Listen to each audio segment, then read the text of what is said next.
I recently finished Resident Evil 4 Remake, and it got me thinking a lot about the existence of video game remakes and video game preservation in general. Remakes aren't an unheard of or out of the norm concept when it comes to media and pop culture, especially with the sort of renaissance of classic games being remade or remastered in some way, shape, or form. These feelings ramped up a bit when, as of 25th of May, they announced a remake for Metal Gear Solid 3. Before I continue, I want to establish something important that will help me better drive home what this video will inevitably circle around to. Video games are art.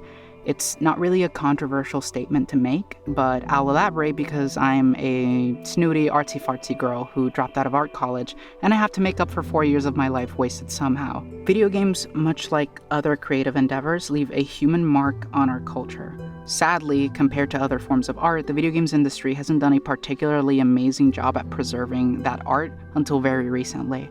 Remakes and remasters are sort of an answer for that, although there's also another popular way of preserving old and retro games that the current games market hasn't reproduced effectively, or in the case of region-exclusive games, localized. But if I talk about it, I'll probably end up deviating from the point of this video. Since I've already mentioned Resident Evil 4 Remake, let's dive into it and another darling in the survival horror genre that got a remake this year. I think these are some of the most solid examples of how to preserve a video game without attempting to be a replacement of the original source material. Both games release with their original versions fully accessible and purchasable on most modern platforms. They also seek to preserve the original source material without necessarily replacing it, mainly just trying to improve on the things that worked and discarding or completely changing the things that didn't for a better player experience. I can comfortably and confidently say that I prefer playing the remakes over the originals, Dead Space especially. Dead Space Remake does a phenomenal job at keeping the tone and scares of the original, while making the controls and general play feel so much better. They also completely changed the infamous turret section of the original in favor of flying in zero-G, and using some cannons on the hull of the Ishimura. The addition of Isaac Clarke having a speaking role that fits perfectly into the narrative of the game and further expands on the character development and lore is perfect. He speaks when it's appropriate and it never feels out of place or grating. RE4 Remake is a little bit different for me. I had a hard time enjoying the original, not because it's bad, it still holds up quite well to this day. It's just become a bit of a slog for me once you get to the castle. I can't say the remake completely fixed it for me, but it felt more tense and unsettling than the original in my opinion. That said, I think the game does a great job at keeping some of the camp, improving characters like Luis and Ashley. I can't stress enough how much more enjoyable Ashley is this time around. Luis is also lovable, and he's a joy every time he's on screen. Senorita has a name and it's Ashley. You are? Name's Luis. Encantado. Great. We all have names. Now then. I do think the art direction suffers a little bit this time around. It's good, but it doesn't really impress me as much as when I saw the HD project for RE4's PC port.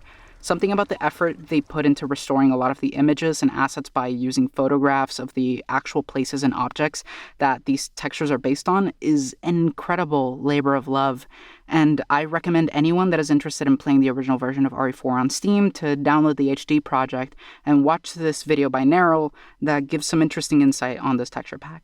Both games are great at reintroducing people to horror game classics while also offering something relatively fresh and new to players familiar with the original titles.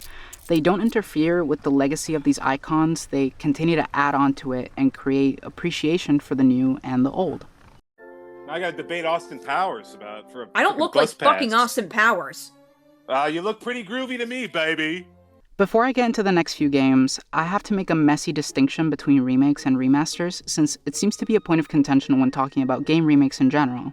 Remakes are, for all intents and purposes, a new creation using the original as a foundation. Remasters use the original creation, mainly looking to give it a new coat of paint. The best way I can analogize this is the wonderful and subjective art of music. Video game remakes could be compared to song covers, actually. They use the original as a foundation to make something new and unique to the artist's style and creative identity, for better or for worse. Remasters are... wait, it's just remasters. Remastering a track, as defined by my girl Mary Webbs, is to create a new master of especially by altering or enhancing the sound quality of an older recording. So, The Last of Us Remastered. And yes, I'm talking about both of them. Remakes and remasters can be a great way of revitalizing interest in a game or franchise that has been long dormant in the public eye, either for a lack of sequels or a lack of porting to modern platforms in any meaningful capacity, or, in the case of Nintendo, reporting the same classics over and over while nickel and diming their player base. On the other end of the aisle, you end up having remakes that end up tarnishing or completely sacrificing the original's vision in ways that can arguably make it a worse experience. A few examples of this being Bluepoint's Demon's Souls remake and Final Fantasy VII Remake. Just by name-dropping FF7R in this section, I'm going to ruffle some feathers, and I will elaborate on this after Demon's Souls.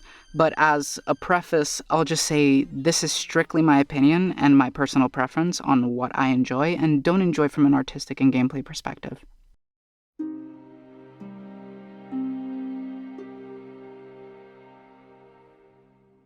Demon's Souls doesn't do anything particularly terrible from a gameplay standpoint. I think it does a great job at improving the playfeel with omnidirectional rolling and other quality of life changes, although I don't know if it's just a skill issue. But I generally found a harder time backstabbing due to the new animations. I also think the backstab and riposte stab animations tend to be way too long-winded and generally break the flow of combat a bit too much for me. Demon's Souls' problem to me is its overbearing and sometimes inconsistent and contradictory art direction. The original has a very minimalistic art direction when it comes to its environments, but that generally serves as a juxtaposition with the high fantasy elements in its visual storytelling. The soundtrack and sound design is extremely understated, utilizing a lot of brass and simple orchestration that complements the bosses perfectly and add on to the visual storytelling. The remake does everything in its power to do the exact opposite. Most of the boss designs go from being simple yet otherworldly, elegant creatures to gross and bordering on attempts at body horror. The soundtrack tries so hard to be a Bloodborne-ification of the original that it's not even fair to say that they're attempting to be faithful to the original composer's intent. From scratch, you have a blank canvas and anything is possible. With Demon's Souls, it was a little bit different challenge. We already had a score, and it was a great score that Kita-san had written. So the challenge that's there is to be true to that material and to make the reimagination of that score be true to the original composer's intent. Certainly Bloodborne has informed this project to some extent in terms of the scale of the sound and the combination of choir and orchestra, although it is important to say this score has its own identity and its own sound. There's a lack of visual consistency in the environments, and they generally clash with the storytelling that is set up. There's a lot to go over in terms of how these changes affect the game negatively for me. A good watch that does a great job at dissecting these issues and how FromSoft's visual storytelling gets marred in this remake is Ratatosker's video on the Demon's Souls remake, and I'll be linking it in the description. I don't like Final Fantasy VII Remake for the exact opposite reasons I dislike Demon's Souls. I think FF7R generally does a phenomenal job with its art direction and musical composition, and it's faithful to a lot of the original aesthetic, and I think the characters are portrayed beautifully.